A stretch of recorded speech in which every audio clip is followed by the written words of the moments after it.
So right here I have the Leica 8-18 and I'm gonna show you a demonstration in this video. I actually put a lens on the top here, so there is gonna be a little bit of a recess whenever you zoom in and out. But this is just my cover on it. We're gonna have an autofocus and a manual focus option, which is gonna be really nice. And it does come with a cover. It comes nice and protected whenever you first get it. You're also gonna get a nice clickable cover that you can put on and off if you don't have a lens like me.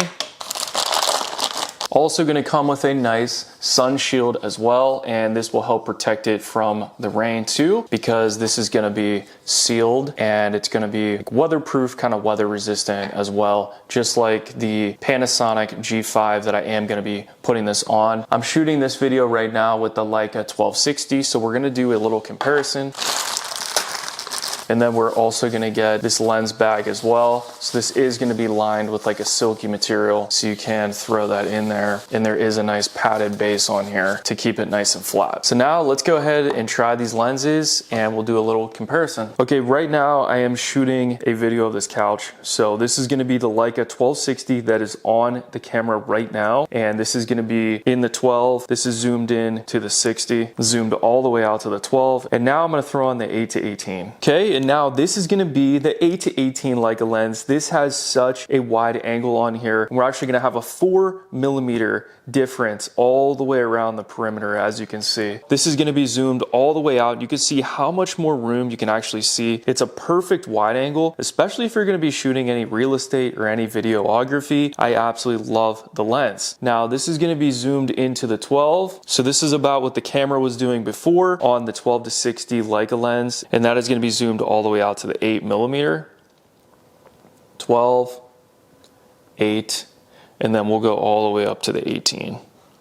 So this one zooms all the way into the 18. Doesn't quite go as far as the other lens that goes to 60, but that is how it looks. Now I'm gonna do a little bit of walking around with this lens. So usually when I'm doing automotive stuff, I'm walking around just kind of doing like a run and gun filming like this. And this is me just holding my Panasonic GH5 right now. I do have the stabilizers on the actual camera and it is not really shaking that bad. Seems pretty stable. And this is me just going down my hallway in the 12mm, and this is 8mm. A lot more dramatic, a lot more to show, great for real estate, ceilings, makes rooms look bigger. Videography just looks that much better. I do like to put this in the slow-mo and do like cinematic shots, which I'll show you right here, and it seems to work really well. And for the last final test, I'm just gonna show you what this looks like on your face. This is actually gonna be zoomed in at 12. So now I'm gonna zoom out to 8. And you can see I'm just holding my camera out with my arm bent about halfway, and this is a huge wide angle of my face. So if you are doing any kind of vlogging and you wanna show behind you a lot easier and better, this is gonna be definitely the way to go, and I highly recommend this lens. This is awesome. It's a game changer for me. Photography looks amazing on it, real estate, and it's just overall perfect if you're looking to get a little bit more in the picture. I highly recommend this. Check this out, add this to your Amazon cart. Thanks for watching. I'll see you guys in the next video.